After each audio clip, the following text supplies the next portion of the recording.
नमस्कार, लोकतंत्र देख रहे हैं आप। मैं हूं आपके साथ नेहा दुबे। मोदी सरकार ने गुरुवार को एक बड़ा फैसला लेते हुए पूर्वोत्तर राज्य नागालैंड, असम और मणिपुर में अफस्पा के तहत आने वाले एरिया को कम कर दिया है। केंद्रीय गृह मंत्री अमित शाह ने ये जानकारी दी है। उन्होंने ट्वीट कर कहा कि भारत सरकार ने दशकों बाद नागालैंड, असम और मणिपुर राज्यों में सशस्त्र बल विशेष अधिकार अधिनियम यानी कि अफस्पा के तहत अशांत क्षेत्रों को कम करने का फैसला किया है।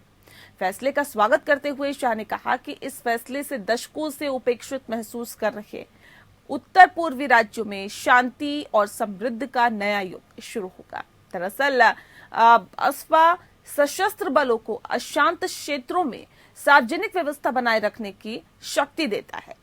ये सशस्त्र बलों को कानून के उल्लंघन करते पाए जाने वाले व्यक्ति को चेतावनी देने के बाद बल प्रयोग या यहां तक कि उस पर गोली चलाने की भी अनुमति देता है। एक रिपोर्ट देखिए।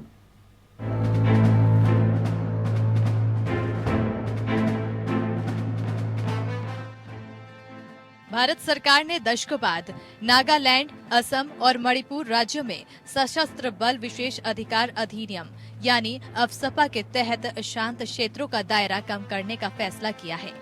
पिछले साल दिसंबर में नागालैंड में सेना के हाथों 13 आम लोगों के मारे जाने और एक अन्य घटना में एक व्यक्ति के मारे जाने के बाद अफस्पा हटाने की मांग ने जोर पकड़ लिया था। मणिपुर में हुए विधानसभा चुनाव के दौरान भी अफस्पा एक प्रमुख मुद्दा बना हुआ था। ये एक्ट इम्फाल नगर परिषद क्षेत्र को छोड़कर मणिपुर में अरुणाचल प्रदेश के चांगलांग, लोंगडिंग और तिरप जिलों में, असम से लगने वाले उसके सीमावर्ती जिलों के 8 पुलिस थाना क्षेत्रों के अलावा नागालैंड और असम में लागू है। केंद्र सरकार ने जनवरी की शुरुआत में नागालैंड में इसे 6 महीने के लिए बढ़ा दिया था। गृह मंत्रालय की वेबसाइट के मुताबिक पूर्वोत्तर में विद्रोह की घटनाएं घटकर 2021 में केवल 209 रह गईं, जबकि 1999 में इनकी संख्या 1749 थी। 2019 से 2022 तक 6900 से ज्यादा उग्रवादियों ने 4800 हथियारों के साथ सरेंडर किया है। गृह मंत्री अमित शाह ने कहा कि अफस्पा के दायरे में आने वाले क्षेत्रों में कमी इन राज्यों में सुरक्षा की स्थिति में सुधार, तेजी से विकास और तमाम शांति समझौतों के कारण हो सकी है। We have been always stressing that the Armed Forces Special Power Act is an act that has gone beyond its time, and it's something that has not been really achieving the objectives that it was meant to. And given the current situation and circumstances in the region, this act should be repealed completely. But this is a welcome step. The areas have been reduced.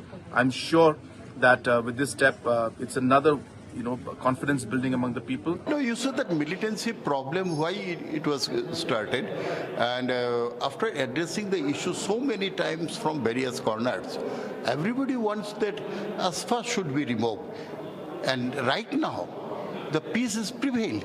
Everybody has realized what to do and what not.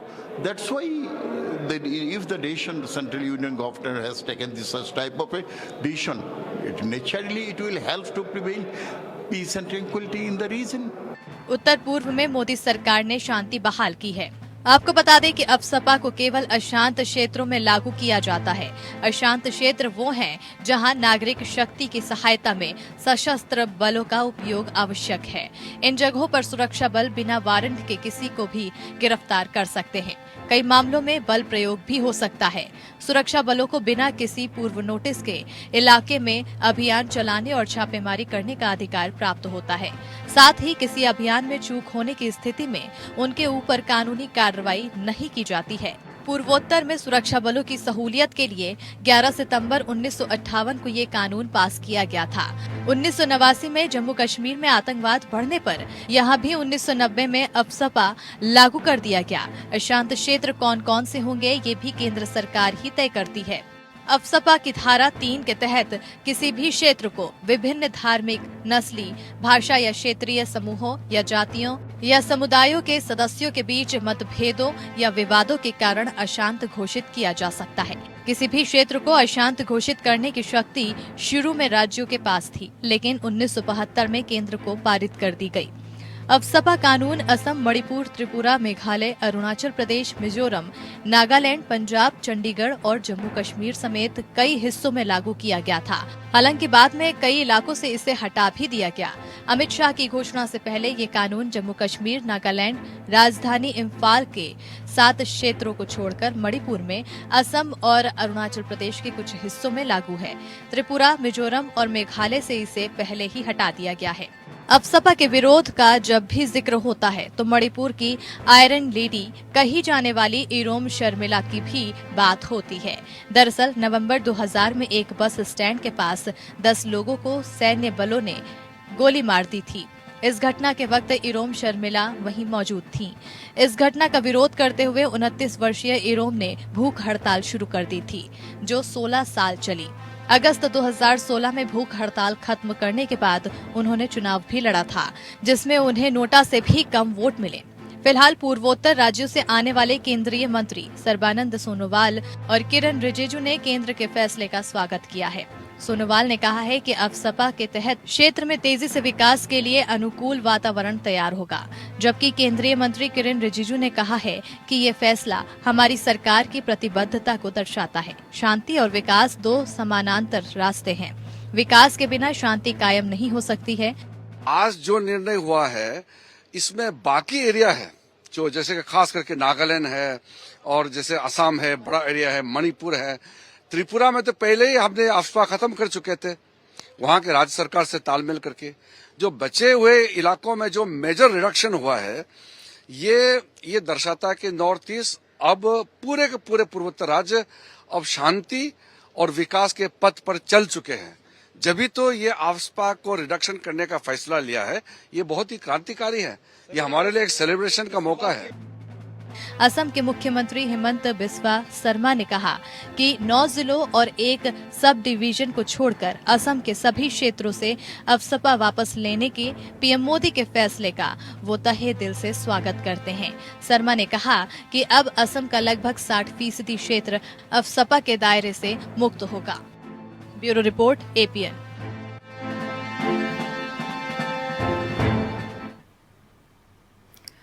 तो मोदी सरकार ने गुरुवार को एक बड़ा फैसला लिया है और ऐसे में पूर्वोत्तर राज्य नागालैंड, असम और मणिपुर में अफसपा के तहत आने वाले एरिया को कम कर दिया है। इस विषय पे आज हम तफसील से चर्चा करेंगे, समझने की कोशिश करेंगे कि आखिर इसके क्या मायने हैं राजनीतिक तौर पर भी, और आखिर इन पूर्वोत्तर के इलाकों के लिए इसकी कितनी अहमियत है। इस विषय पर तफसील से चर्चा करने के लिए खास मेहमान हमारे साथ मौजूद है, उनसे आपका परिचय करा देते हैं। दिनेश प्रताप सिंह जी हमारे साथ हैं, लीडर हैं बीजेपी के। डॉक्टर अजय उपाध्याय जी हैं, स्पोक पर्सन है कांग्रेस के। ब्रिगेडियर विनोद दत्ता जी हमारे साथ है, डिफेंस एक्सपर्ट हैं। साथ ही साथ डॉक्टर शिवप्रिया जी हमारे साथ हैं, जो कि पॉलिटिकल एनालिस्ट। आप सभी का बहुत स्वागत है। सबसे पहला सवाल मेरा दिनेश प्रताप सिंह जी आपसे है। सर, अफसपा में ढील के क्या मायने? नेहा जी, असल में क्या है कि जैसे आपने अपनी रिपोर्ट में ही जो क्षेत्र अशांत होते हैं उसमें शांति बहाली के लिए एक विशेष कानून बनाकर 11 सितंबर 1958 में इसको लागू किया गया था। और सरकारों का उत्तरदायित्व भी होता है कि समय काल और परिस्थिति के अनुसार समय समय पर उसकी समीक्षा भी की जाती है। सिर्फ वही नहीं, बल्कि आप किसी को, चाहे वह स्थान हो, व्यक्ति को भी आप सुरक्षा अगर देते हैं तो उसकी भी समय समय पर समीक्षा होती है कि कितनी आवश्यकता है, कितनी आवश्यकता नहीं है। अगर आप देखिए तो काफी समय से नॉर्थ ईस्ट से डिमांड उठ रही थी, जहां भी arm force special power act थी, कि वहां से इसको हटाया जाए, कम किया जाए। लेकिन स्थितियां जब अनुकूल हुई तो सरकार ने आगे निर्णय लिया। और नेहा जी, मैं बड़े फक्र के साथ कहना चाहता हूं कि भारतीय जनता पार्टी में मोदी सरकार की प्राथमिकता में नॉर्थ ईस्ट रहा है। नॉर्थ ईस्ट को पहले ही सरकार में एनडीए 1 में ही अलग से एक मंत्रालय बनाकर कि कैसे नॉर्थ ईस्ट को हम विकास के नक्शे पर, बाकी जैसे राज्य हैं विकास तेजी से विकसित हो रहे हैं, वैसे ही नॉर्थ ईस्ट भी विकास के उस पहिए को हम तेजी से घुमा सकें, और मोदी सरकार के प्राथमिकता में था। और उसी का परिणाम है कि समय समय पर जो मांग होती रही है उसकी समीक्षा करने के बाद आज भारत सरकार इस नतीजे पर पहुंचा है कि इन क्षेत्रों में भी अफसपा को यहाँ कम करना चाहिए, और आज उसी का परिणाम है। और ये सुखद परिणाम है कि नॉर्थ ईस्ट में, चाहे वो असम हो, नागालैंड हो, मणिपुर हो, वहां से अफसपा के दायरे को कम किया गया। ठीक है अजय जी, कांग्रेस इस फैसले को कैसे देखती है? देखिए, एक एडमिनिस्ट्रेटिव फैसला है। उत्तर पूर्व के राज्यों के विकास और वहां पे जो सुरक्षा चुनौतियां हैं उनको ध्यान में रखकर यदि गृह मंत्रालय ने कोई निर्णय लिया है तो निश्चित तौर पे उन्होंने असेसमेंट किया होगा और असेसमेंट के बाद ही ऐसा निर्णय लिया जाना चाहिए। 40% असम का अभी भी जो क्षेत्र है, 9 जिले लगभग जो आप अपने रिपोर्ट में भी दिखा रही हैं, वो अभी भी उसके दायरे में है। इसका मतलब उन जगहों पर अभी भी कहीं ना कहीं सुरक्षा चुनौतियां हैं। आपने देखा होगा दिसंबर में नागालैंड में जिस तरह की घटनाएं घटी, और ये बात भी सच्चाई है। दिनेश जी से इस बात में मैं सहमत हूं कि पूर्वोत्तर के लोग जो है लगातार डिमांड करते रहे कि इसको थोड़ा कम किया जाए या इसके दायरे को सीमित किया जाए। उन लोगों की तो डिमांड हमेशा रही कि इसको हटा दिया जाए। लेकिन जो सुरक्षा के दृष्टिकोण है, चाहे वो कांग्रेस की सरकार रही या भाजपा की 8 साल की सरकार रही, यदि चुनौतियां नहीं थी तो शुरू में ही हट जाती या पूरी तरह आज ही हट जाती। नहीं, लेकिन अभी तो किरण रिजिजू कह रहे हैं कि ये हमारी सरकार की प्रतिबद्धता को दर्शाता है ये फैसला। साथ ही उन्होंने ये भी कहा, सुनिए उन्होंने ये भी कहा कि विकास के बिना शांति कायम नहीं हो सकती। नॉर्थ ईस्ट में हमने विकास करके दिखाया, इसलिए ये फैसला अब हम ले रहे हैं। ये दो अलग अलग डिबेट है। यदि विकास पर डिबेट करेंगे तो मैं घंटों आपके साथ इस चैनल पर डिबेट कर सकता हूँ। असम और स्पेशली मणिपुर का अलग बात है, अभी चुनाव हुआ है और दोनों राज्य में भाजपा की जीत है। बावजूद वहां की स्थानीय परिस्थितियां क्या है और किस तरह की राज्य व्यवस्था चल रही है, ये किसी से छुपी हुई नहीं है। आपस में राज्यों में क्या टकराव है, अभी आपने देखा होगा कैसे 2 राज्य 2 मुख्यमंत्री एक दूसरे पर FIR लॉन्च कर रहे थे।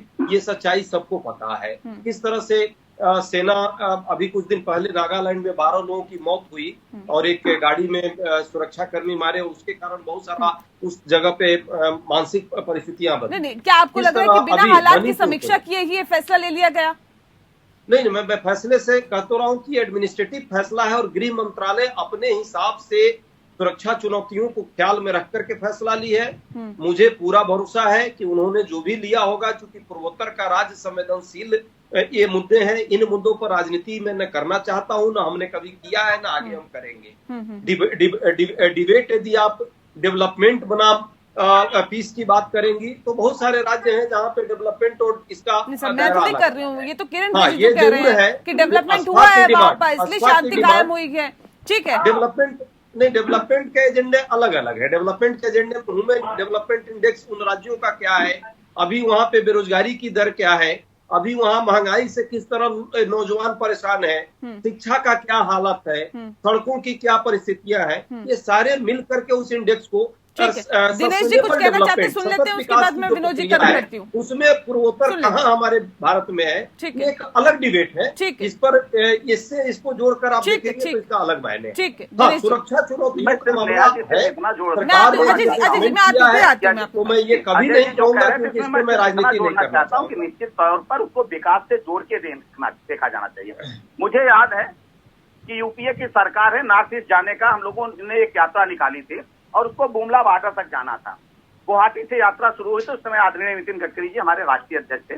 उस यात्रा को उन्होंने रवाना किया। आपको मैं बताना चाहता हूं कि नॉर्थ ईस्ट में सड़कों की अजय जी ये स्थिति थी, अगर उस समय आप भी गए हों, हम लोगों को अपने गाड़ियों के काफिले को धक्का देकर, उतर कर धक्के देकर आगे ले जाने पड़ते थे। सड़कों की ये हालत थी। प्राथमिकता में नहीं रहा है, इसमें कोई राजनीति नहीं करना चाहता, नहीं प्राथमिकता में रहा है।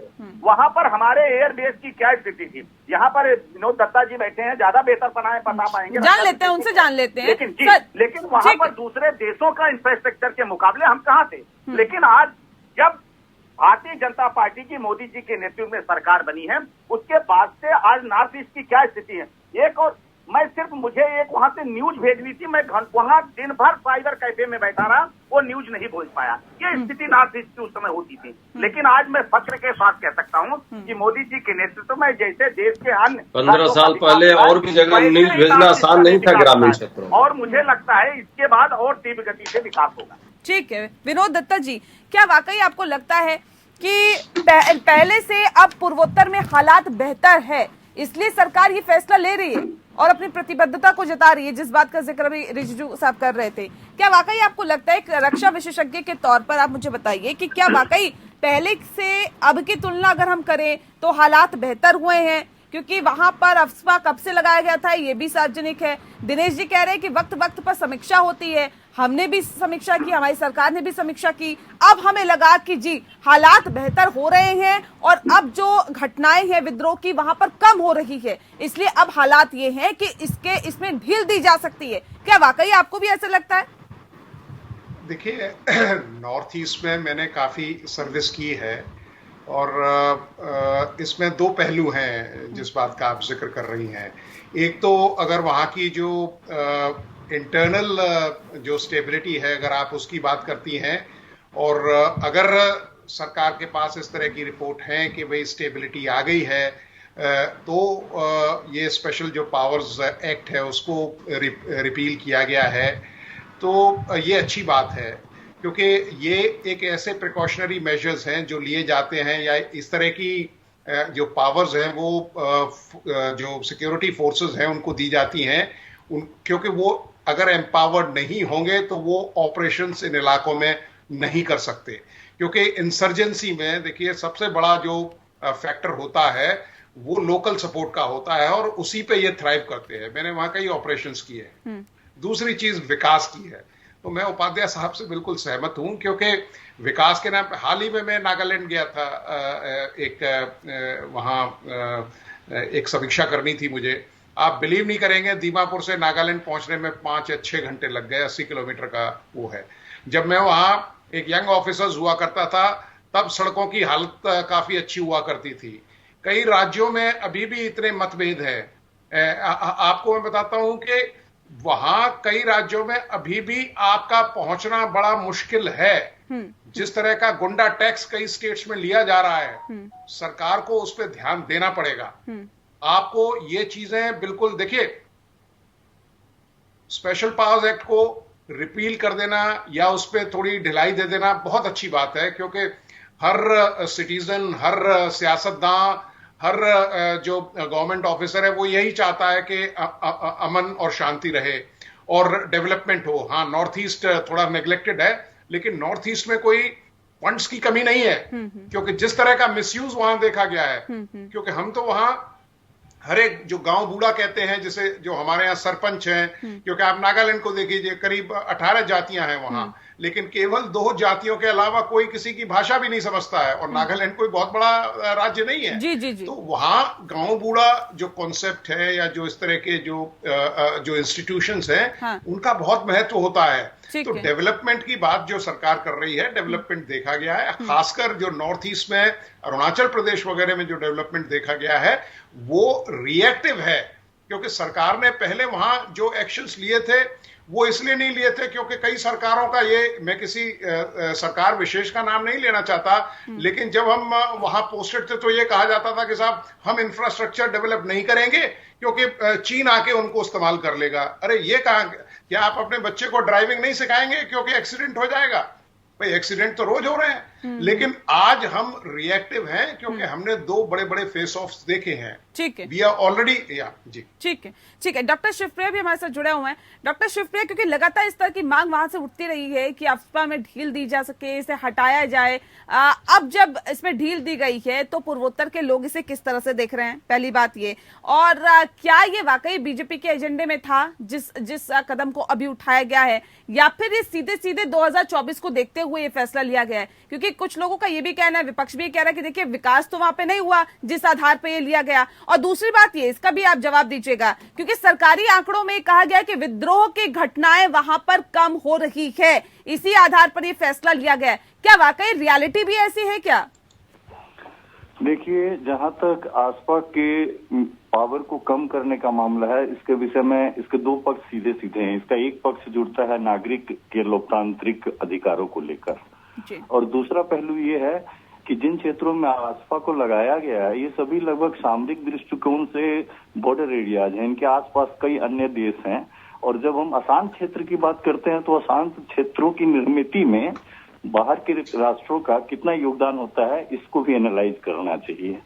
एक दूसरा कि आर्म फोर्स एक्ट के अंदर न वकील, न अपील, न दलील की जगह उसको थोड़ा सा सॉफ्ट बनाते हुए, क्योंकि इन सीमावर्ती क्षेत्रों में आर्म फोर्सेस की उपस्थिति तो वैसे भी बनी रहेगी, उसको हटाया नहीं जा सकता है क्योंकि उसके अपने सामरिक खतरे हैं। एक दूसरा कि आपने विकास को कहा है, तो विकास की जो पूरी अवधारणा है वो डिपेंड करती है औद्योगिकीकरण से। आज के समाज में अगर हम दूसरे समाजों से देखें, यहाँ की चिकित्सा व्यवस्था को की स्थिति को देखें, शिक्षा व्यवस्था की स्थिति को देखें, तो क्या इन क्षेत्रों से लोग आज मुंबई इलाज के लिए नहीं जा रहे हैं? इन क्षेत्रों के सारे बच्चे पढ़ने लिखने के लिए यहाँ से बाहर निकल के बेंगलोर, मुंबई, दिल्ली नहीं जा रहे हैं। और इस विषय पे बेसिक्स जो होते हैं विकास के, उनको आप तक देख लीजिए। ये जरूर है, चेंज तो आया है, इसमें कोई शक नहीं है, लेकिन चेंज कैसे आया है? जैसे यहाँ आज भी दो ही काम है आदमी को करने के लिए, या तो वो सरकारी नौकरी करते हैं या फिर कृषि कर्म पे हैं। उसके पास तीसरी जो ऑप्शन है वो बिल्कुल उसका अभाव है। इसके अलावा आपने कुछ और पूछा है, आप एक बार पुनः दोहराएं। सरकारी आंकड़े कहते हैं कि विरोध की घटनाएं कम हुई है, क्या वाकई हालात ऐसे ही हैं? विरोध की घटनाएं कम हुई है क्या?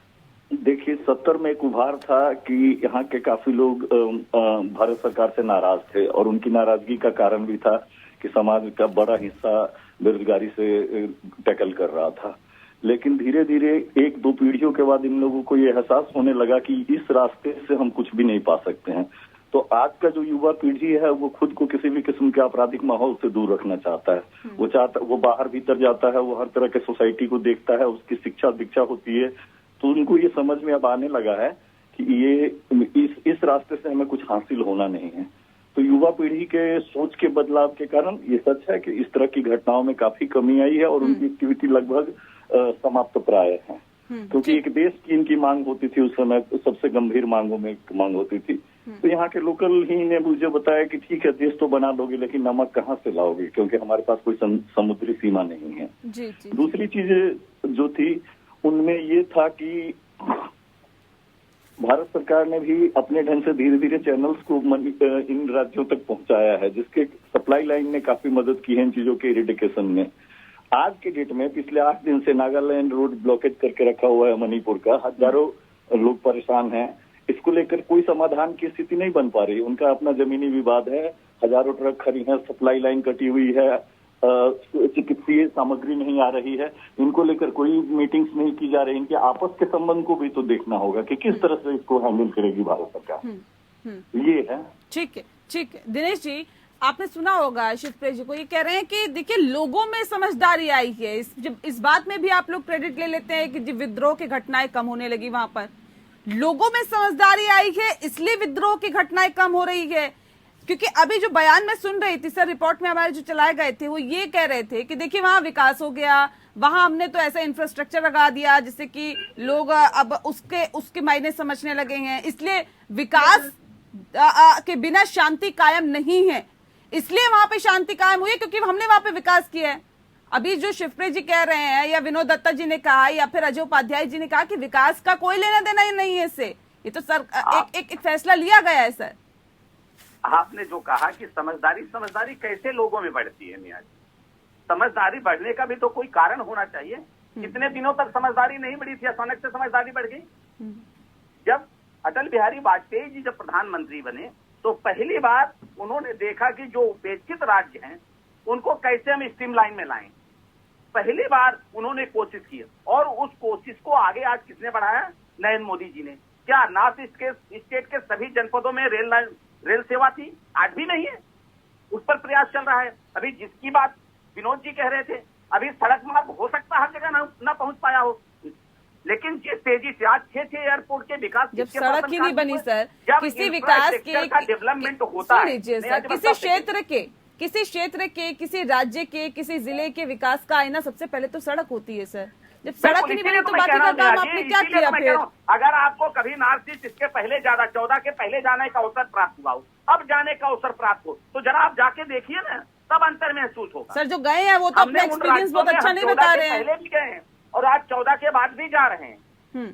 आज जहाँ सीमित संसाधन थे वहाँ कोई दिक्कत नहीं हो रही। और मोदी जी ने कहा था कि अब नॉर्थ ईस्ट के लोगों को दिल्ली आने की जरूरत नहीं पड़ेगी, अब सरकार जाएगी नॉर्थ ईस्ट। और ये बताते हुए भी हर्ष हो रहा है कि हमारा कोई ना कोई हमारी सरकार का मंत्री नॉर्थ ईस्ट में उपलब्ध होता है लोगों की समस्याएं जानने के लिए, उनको सुलझाने के लिए, कि लोगों को यहाँ ना आना पड़े। समय लगता है, लेकिन जिस तेजी के साथ नॉर्थ ईस्ट में विकास हो रहा है, मैं समझता हूँ कि मोदी सरकार के आने के बाद नॉर्थ ईस्ट में एक इतिहास कायम ठीक हुआ है। है, इतिहास कायम हुआ है। ठीक है अजय जी, अफस्पा में ढील देने के साथ ही क्या उम्मीद आप लोग कर रहे हैं, किस तरह का बदलाव होगा, क्या अलग हो जाएगा, क्या उम्मीद है विपक्ष को? देखिए, एक बात तो मैं इस बात को स्वीकारता हूं कि जो नागरिकों के अधिकार हैं, नागरिकों को स्वतंत्रता मिलनी चाहिए, नागरिकों पर किसी भी तरह का जो चूंकि लोकतंत्र में हम जीते हैं, तो लोकतंत्र में फोर्स के उपयोग की भी एक सीमा है, उस सीमा को जरूर ध्यान रखना चाहिए। और यदि परिस्थितियां एडमिनिस्ट्रेटिव डिसीजन है तो ये स्वागत योग्य है, लेकिन यदि ये किसी भी तरह से फ्यूचर के राजनीति को ध्यान में रखकर है, जो भाजपा करती है, अभी चुनाव में, मणिपुर के चुनाव में इन्होंने कुकी इंसर्जेंट को समर्थन लिया इस एवज में कि जो चीजें पहले से चल रही है उसमें हम बदलाव लाएंगे। और यदि वो बदलाव उस पर खड़ा उतरती है सरकार, गृह मंत्री खुद जाकर के वहां चुनाव के प्रचार में बात कहे, तो वो राष्ट्र के हित में नहीं होगा, क्योंकि वो लोग राष्ट्र विरोधी गतिविधियों में संलग्न रहे हैं। भाजपा चुनाव जरूर जीत गई है, लेकिन यदि उस वादे को पूरा करेगी तो देखिएगा वहां की तस्वीर क्या होगी। दूसरी बात, मणिपुर मैंने उधर नॉर्थ ईस्ट का जो है वर्मा और बाकी जो सीमाएं हमारी हैं, वहां से आज भी ड्रग की तस्करी बाहरी ताकतों के द्वारा बहुत ज्यादा हो रही है। हमारे जो आर्म फोर्सेस हैं उनका वो भी एक बड़ा रोल होता है कि उसको कैसे रोकें। अभी कल परसों की घटना है, दिल्ली में पकड़ी गई है मणिपुर से आते इसके हुए, ढील के बाद आपको झारखंड क्या बिहार उम्मीद से है, होते हुए। क्या उम्मीद तो है सर, इसको- क्या बदलाव होना चाहिए? देखिए, एक चीज है कि ये मैं इस निर्णय को व्यक्तिगत तौर पे यदि एडमिनिस्ट्रेटिव निर्णय है और सच्चाई को ध्यान में रखकर असेसमेंट करके गृह मंत्रालय ने किया है, तो एकदम स्वागत योग्य है। हम भी चाहते थे कि वहाँ फोर्सेस का उपयोग कम हो, लेकिन सवाल ये भी है ना परिस्थितियां सर, यदि normal अगर आप कहते हाँ, हैं कि लेकिन- विकास तो अभी भी वहां पे वैसा है, देखिए, अब सरकार कह रही है कि विकास के आधार पर ही फैसला लिया गया है। हाँ जी, मैंने पहला लाइन कहा नहीं, मुझे नहीं लगता कि अभी तक गृह मंत्रालय का ये कोई स्टेटमेंट आया है कि क्योंकि ये विकास हो गया है इसलिए वहां पे शांति हो गई है और इसलिए अफवाह हटा ली गई है। तो विकास आज ही नहीं हो गया है, सरकार 7-8 साल से है। विकास का आलम है कि बेरोजगारी की दर क्या है, महंगाई की दर क्या है, नहीं, मेरा सवाल ये है कि क्या है, ये सारी इस ओर आपकी सरकार जब तीसरी थी बात। तो क्या इस ओर समझा गया, सोचा गया था क्या कि अफस्पा देखिए, हटाना भी चाहिए? देखिए, क्योंकि मांग तो सर देखिए, आज से नहीं हो रही, नेहा मांग भी जी, बहुत पहले से हो रही है। नेहा जी, हमारी सरकार से पहले भी कई सरकारें रही, भाजपा की भी सरकार रही, वाजपेयी जी भी रहे, कितना 6 साल टाइम उसके रहे पहले सर? भी बहुत सारी सरकारें रही और हमारी भी सरकार रही है।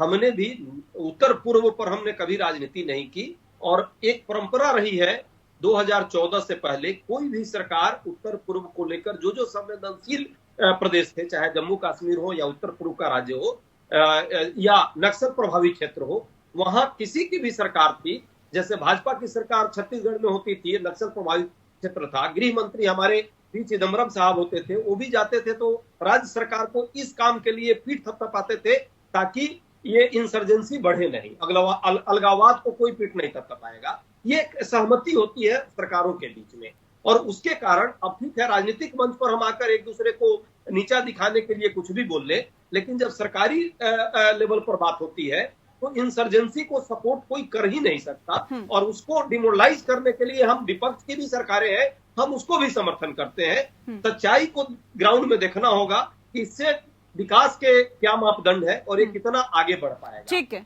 उत्तर पूर्व का विकास जरूरी है, मेन स्ट्रीम में तभी वो लोग आएंगे। आज भी वहां से पलायन की समस्या सबसे ज्यादा है, आकर के मेन भारत में वो लोग रोजी रोजगार की तलाश में आ रहे हैं, उनके साथ समानता का व्यवहार हो, उनके साथ राष्ट्रीयता का भाव पैदा हो, हम जुड़े एक दूसरे से और जुड़ने की प्रक्रिया में कोई भी सरकार काम करेगी, कांग्रेस पार्टी उसका समर्थन करेगी, पार्टी के हितों से ऊपर उठकर। ठीक है, ठीक है। विनोद जी, क्या वाकई आपको लगता है कि अब कुछ परिवर्तन देखने के लिए मिलेंगे? क्योंकि नागालैंड की तरफ कुछ टाइम पहले की घटनाएं याद आ रही है जब 13 लोगों की सेना के हाथों उनको मार दिया गया था, ये समझ के कि ये जो लोग हैं वो टेररिस्ट हैं। अब ऐसे में अब सवाल इस बात को लेकर है कि क्या अब ऐसी घटनाओं पर कम से कम लगाम लग पाएगी, रुकेगी ऐसी घटनाएं?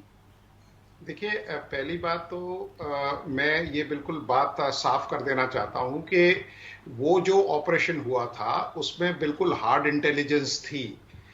दो चीजों के बैकड्रॉप पे इसको देखना चाहिए। एक होता है एरर ऑफ जजमेंट और एक होता है एरर ऑफ इंटेंट।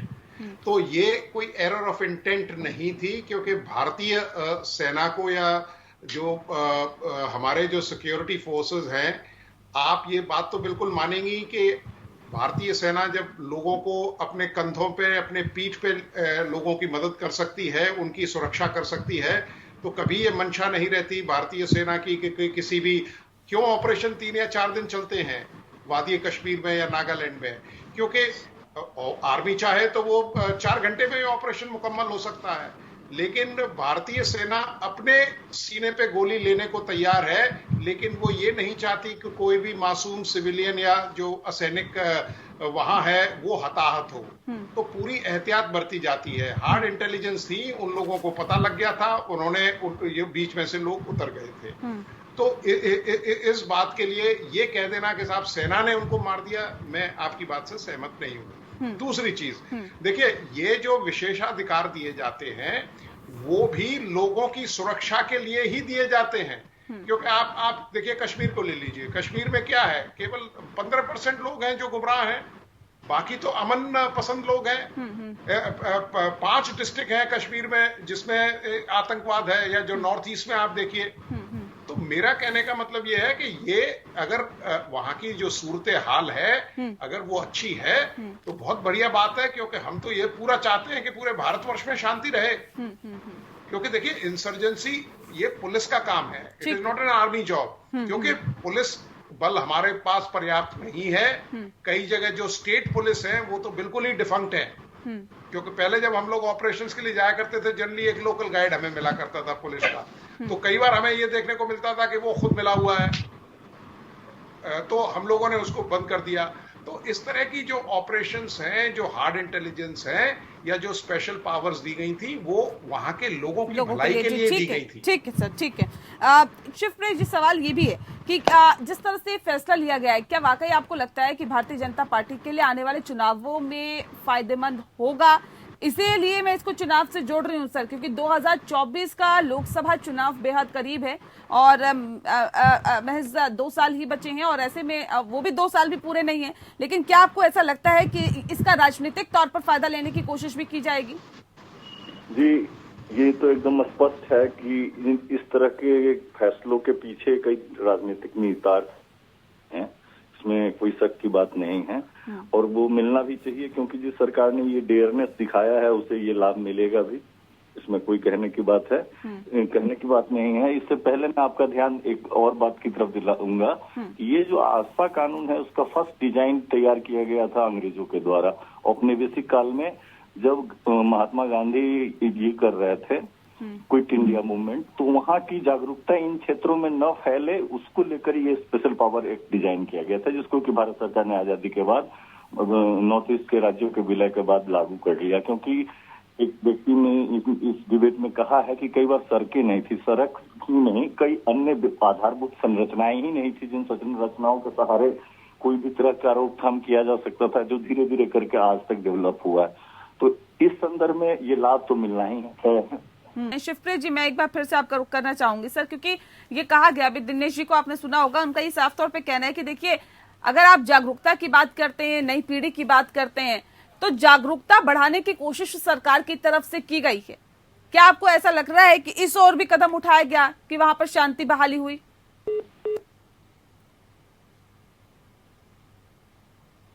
चलिए, लगता है आवाज उन तक नहीं पहुंच पा रही। ऐसे में दिनेश जी, क्या लगता है, किस तरीके का परिवर्तन आपको लगता है कि इसके बाद आएगा? ये फैसला तो चलिए ले लिया गया है, और अभी शिवप्रिय जी को भी आपने सुना, वो कह रहे हैं कि राजनीतिक फायदा लेने की कोशिश भी की जाएगी इस पर। आपने फैसला लिया है, ये हिम्मत दिखाई है ये फैसला लेने की, तो जाहिर तौर पे आप उसका क्रेडिट भी लेंगे। लेकिन अब सवाल ये है कि परिवर्तन किस तरह का देखते हैं आप? क्योंकि कई लोग ये मांग करते ही रह गए, कई लोगों की जानें भी चले गई, लेकिन उसके बावजूद भी ढील नहीं दी गई। अब जब ये फैसला लिया गया है, तो क्या लगता है किस तरीके का परिवर्तन आएगा वहां पर? नेहा जी, असल में सुप्रीत जी ने नहीं कहा कि परिवर्तन लेंगे, मतलब वहां पर इसका क्रेडिट या लाभ जो है राजनीतिक रूप से भाजपा लेगी, मिलेगा, ये हो सकता है। उसका कारण क्या होता है कि जब कोई भी सरकार, जब सरकार जनता के लिए काम करती है और अपने लिए व्यक्तिगत या परिवार के लिए काम नहीं करती या पार्टी के लिए काम नहीं करती, तो निश्चित तौर पर उसका लाभ जो है पार्टी और सरकार को मिलती है। अगर मान लीजिए इसको हटने के बाद अगर घटनाएं बढ़ जाती हैं तो नुकसान भी हो सकता है ना। इसलिए सरकार पूरी तरह से जब इंश्योर हो जाती है कि नहीं अब इसको उठाना पूरी तरह से ठीक है, तो निश्चित तौर पर सरकार इसको उठाती है। क्यों आप लोगों को ऐसा लगा कि अब वक्त आ गया है, इसको हटाना चाहिए? आपका जो दूसरा सवाल है जागरूकता का, देखिए मैं उसी समय का उदाहरण देता हूं जब मैं यात्रा लेके गया था। उस यात्रा में किरण रिजिजू जी भी हमारे साथ थे। हम उस समय तवांग में थे। हम देखते थे कि वहां मैक्सिमम, आज मुझे नहीं पता है, विनोद जी बता सकते हैं, उसमें सोमो गाड़ियां वहां चलती थी, टाटा सोमो की जो आती है। बच्चियां तवांग से पढ़ने के लिए दिरांग आया करती, 4-4, 5-5 घंटे की यात्रा करके लोग आते थे। हम लोग पूछते थे कि यहाँ से दूरी कितनी है, कहीं रास्ता पूछते थे तो लोग बताते थे कि आपको दूरी चाहिए, समय कितना लगेगा। अगर 10 किलोमीटर की दूरी है तो आपको 2 घंटे लग सकते हैं। ये स्थिति होती थी। वहां आप डिस्टेंस से आप समय की बात नहीं कर सकते। लेकिन जब इंफ्रास्ट्रक्चर वहां डेवलप हुआ, जब वहां सड़कें बनी, जब वहां रेल लाइनें पहुंच रही हैं, जब वहां एयरपोर्ट स्टेशन बन रहे हैं, तो निश्चित तौर पर वायुयान के संचालन में फिर उसके बाद दिल्ली और नॉर्थ ईस्ट की दूरी बिल्कुल कम हो गई। वहां के नौजवान भी समझ रहे हैं कि अन्य राज्यों में विकास किस तेजी के साथ जा रहा है। जो लोग इस क्षेत्र में जाते थे, चाहे नक्सलवाद कर लीजिए, चाहे उग्रवाद कर लीजिए, तो उसमें कमी कब आती है? जब वो अपनी तुलना दूसरे राज्य में, जब नौजवान जाकर, यूथ जाकर देखता है कि कैसे वो पढ़ाई में, कैसे व्यवसाय में, कैसे नौकरियां में वहां का नौजवान कैसे आगे बढ़ रहा है, तब उनके अंदर जागरूकता आती है और उनके अंदर ये परिवर्तन वहाँ नॉर्थ ईस्ट में हमारे। ठीक है सर, आप कह रहे हैं कि बहुत बेहतर इंफ्रास्ट्रक्चर किया गया, हमने काम किया, लेकिन विनोद जी तो हाल ही में होके आए हैं, उन्होंने कहा कि अभी भी सड़कें हाल बेहाल है, थोड़ी सी दूरी का रास्ता तय करने में ही। आप तुलना किसी, हम अच्छा होता कि आज कोई नॉर्थ ईस्ट का इसमें बैठा होता और कभी भी इस तरह की, मुझे लगता है अगली चर्चा में जरूर कोई नॉर्थ ईस्ट का डॉक्टर शिवप्रिय जी हमारे साथ है, नॉर्थ ईस्ट से। निश्चित तौर पर आप पूछ लीजिए डॉक्टर साहब से कि पहले की, आप 14 के पहले की क्या स्थिति थी और 14 के बाद की स्थिति क्या है, चाहे वो सड़कों की हो, चाहे रेल की हो, चाहे किसी की हो, इंफ्रास्ट्रक्चर में आप पूछ लीजिए कि क्या है। ठीक है, तेजी के साथ। ठीक है शिवप्रिय, ठीक है सर, ठीक है। तो सेवन सिस्टर इतनी तरह से उपेक्षित रही हो तो साल 2 साल में तो चीजें नहीं हो सकती है ना। हाँ, आप साल 2 साल बाद देखेंगे कि वहाँ की स्थिति क्या होगी। और सरकारें, अभी उपाध्याय जी कह रहे थे कि भारतीय, ऐसे सरकार नहीं बनती है, ऐसे कोई चुनाव नहीं जीत जाता है। नहीं, आज जनता बहुत जागरूक है। जब आप जनता के लिए काम करते हैं, उनके जीवन में जब परिवर्तन आता है, कांग्रेस तो कहती है कि आप विकास के नाम पे वोट ही का मांगते हैं। नहीं, विकास के नाम पे ही मांगते हैं, वो तो मुद्दा ही नहीं होता आप लोगों का। ये लोग तो अजय जी की पार्टी है। तो अभी बहुत अच्छी बात विनोद जी कह रहे थे कि सेना के मनोबल, कम से कम भारतीय सेना की बात कर रहे थे। उन्होंने कहा नागालैंड का इंटेंशन भी उनका ठीक था, लेकिन ये दूसरी एक सरकार है, जिनकी सरकारें हुआ करती थी, एक पार्टी है, वो हमेशा सेना के मनोबल पर सवाल करा करती। सेना के मनोबल पर जब सेना पराक्रम करती है, कांग्रेस पार्टी सवाल उठाती है। सर्जिकल स्ट्राइक हो, एयर स्ट्राइक हो, सबूत कौन मानता है? ठीक है, ठीक है, चलिए अभी हम अफस्पा पे ही रहते हैं सर, एयर स्ट्राइक पे नहीं जाएंगे क्योंकि ये मुद्दा फिर आगे निकल जाएगा। जुड़ा हुआ मसला था। ठीक है डॉक्टर शिवप्रिय जी, मैं भी वही नहीं मान। ठीक है शिवप्रिय जी, अब सवाल ये है कि क्या वाकई आपको लगता है कि इससे परिवर्तन होगा, जो ये कार्य किया गया है, जो ये फैसला लिया गया है, और अगर हाँ तो किस तरीके का परिवर्तन होगा, किस तरह का चेंजेस आपको लगता है होंगे? क्योंकि कई लोग मांग करते रहे इसको हटाने की या ढील देने की, अब जाके इसको सुना गया, समझा गया और उसमें ढील दी गई। और दूसरी बात, इस बात को भी आप बताइएगा कि पलायन जिसका हम जिक्र कर रहे हैं, क्योंकि हालात ऐसे रहते हैं, ना इंफ्रास्ट्रक्चर बेहतर हो पाया, ना विकास हो पाया, ना लोगों को रोजगार मिल पाया, और यही मजबूरी होती थी लोगों की कि लोग पलायन करने को मजबूर हो जाते थे। क्या अभी भी ऐसे ही हालात है 2014 से 2022 की अगर हम बात करें तो कितना बदलाव आप देखते हैं? देखिए, एक चीज बहुत ही स्पष्ट ढंग से हर आदमी को रियलाइज करना चाहिए कि 2014 से पहले जो युवा रोजगार के लिए यहाँ से बाहर घूम रहा था, वो आज भी घूम ही रहा है। जो मरीज अपने इलाज के लिए बाहर जाता था, वो आज भी जा ही रहा है। जो विद्यार्थी शिक्षा अच्छी पाना चाहता है, उसको आज भी वहाँ जाना पड़ता है, क्योंकि कुछ इस तरह का डायनामिक चेंजेस तो नहीं लाया गया है। आप लोग बातचीत कर रहे थे कि सड़कों की स्थिति बदली है। आज भी दीमापुर से इम्फाल आने में 12 घंटे लगते हैं, जो कि मुश्किल से 4 से 5 घंटे का रास्ता है। अब पता नहीं किस तरह का विकास हो गया है कि आज भी 12 घंटे लग रहे हैं। खुद हम लोग आते जाते हैं तो हमारा वही। आप भी घूम के आ जाइए ना, मुझे तो दिख ही रहा है, मैं कहाँ नहीं दिख रहा है। नॉर्थ ईस्ट से ही हमारे साथ जुड़े हैं विनोद जी, कह रहे हैं कि मैं, विनोद जी कह रहे हैं मैं भी होके होते तो हाई स्कूल के बाद, मैं तो कह रहा हूँ तवांग में हाई स्कूल के बाद वहाँ स्कूल नहीं था। हाई स्कूल के बाद बच्चियों को दिरांग आना पड़ता। बिल्कुल मुमकिन है, मैं कह रहा हूँ, लेकिन आज हालात बदले हैं। हम बुमला बॉर्डर पे गए, शिवप्रिय जी जो बात करें, बुमला बॉर्डर पे गए, हमारे सेना के हेलीकॉप्टर के उतरने की वहाँ पे दूसरी लेकिन तरफ आज भी लोग सर इलाज के लिए दूर जाते हैं, दूसरे स्टेट में जाते हैं। आज भी लोग पढ़ने के लिए दूसरे स्टेट में जाते हैं, आज भी लोग रोजगार के लिए दूसरे स्टेट में जाते हैं।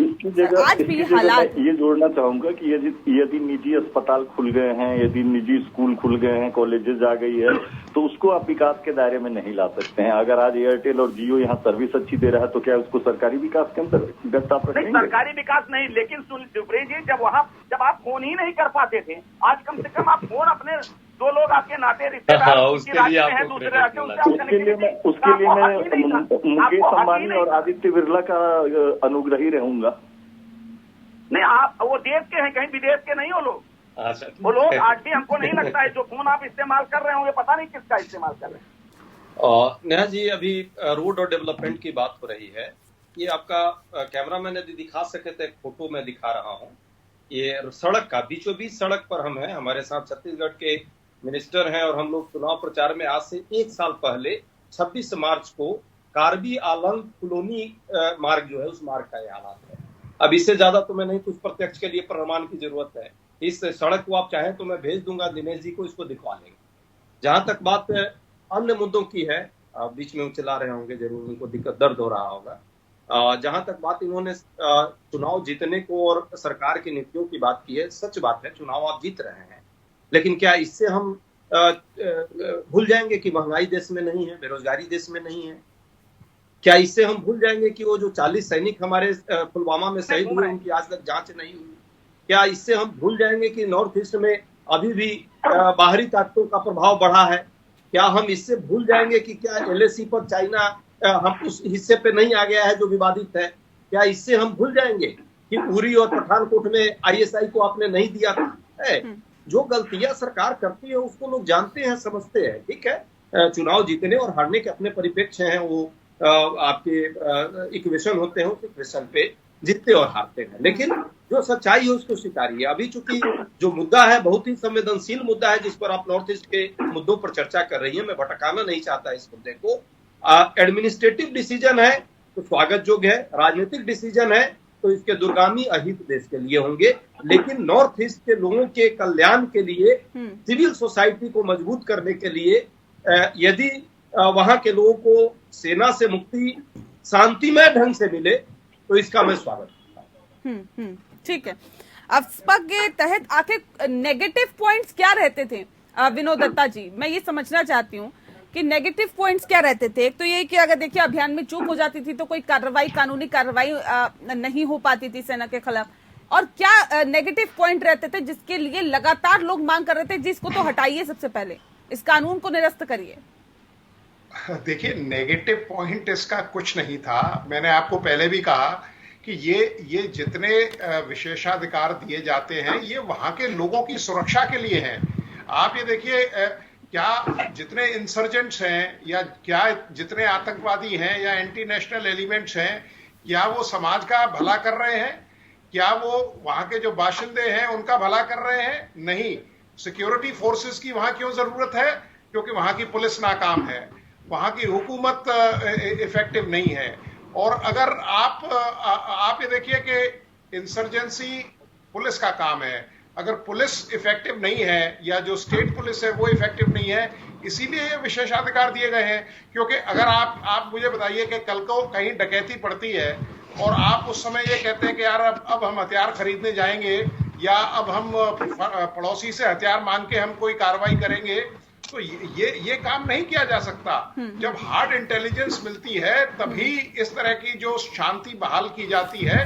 देखिए, सेना ने वहां इतना डेवलपमेंट किया है। जिन रोड्स की हम बात कर रहे हैं वो ज्यादातर रोड्स बॉर्डर रोड ऑर्गेनाइजेशन ने कराई हैं।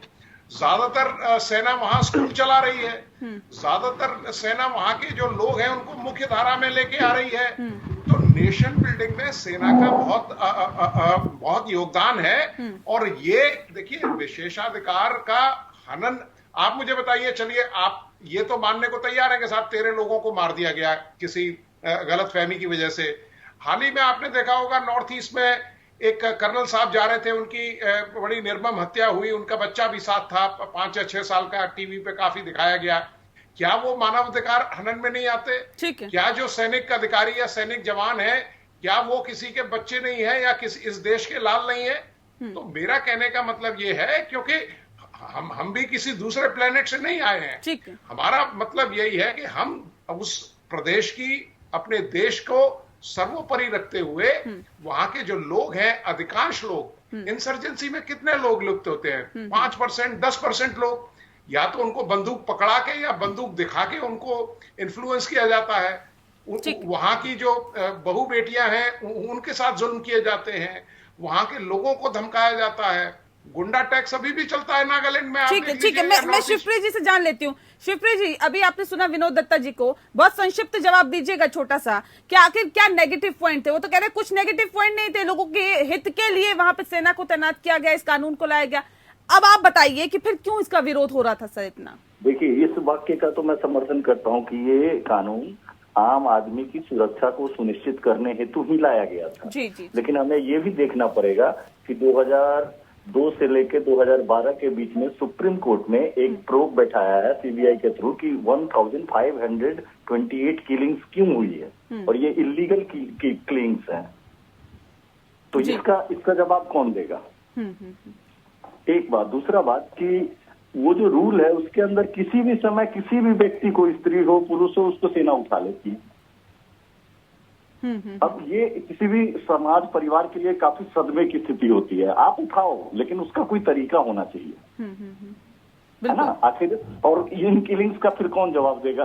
जो 1528 लोग मरे हैं उसके बारे में सुप्रीम कोर्ट ने क्वेश्चन किया है कि इसको जुडिशियल इंक्वायरी के अंतर्गत लाया जाए। ये इसके अपने खतरे हैं। अभी हमारे विशेषज्ञ साहब कह रहे थे कि कर्नल की मौत हुई है। जरूर हुई है, उनका नाम मैं बता देता हूँ, विक्रम त्रिपाठी हैं। लेकिन ये कौन जज करेगा कि कई किलिंग्स के पीछे आर्थिक गतिविधियां होती हैं? इन चीजों को भी तो बहुत सारे ऐसे कारण है जिस वजह से अफस्पा का विरोध हो रहा था, और लगातार ही मांग की जा रही थी कि इसमें ढील देनी चाहिए, इसको हटा देना चाहिए। लिहाजा सरकार ने बड़ा फैसला लिया है, इसमें ढील दी है। अब वाकई किस तरह का परिवर्तन आता है इस पर सभी की निगाहें हैं। माफ कीजिएगा सर, मेरे पास वक्त की कमी है। बहुत शुक्रिया आप सभी मेहमानों का हमारे साथ इस खास चर्चा में शामिल होने के लिए। लोकतंत्र में फिलहाल इतना ही। नमस्कार।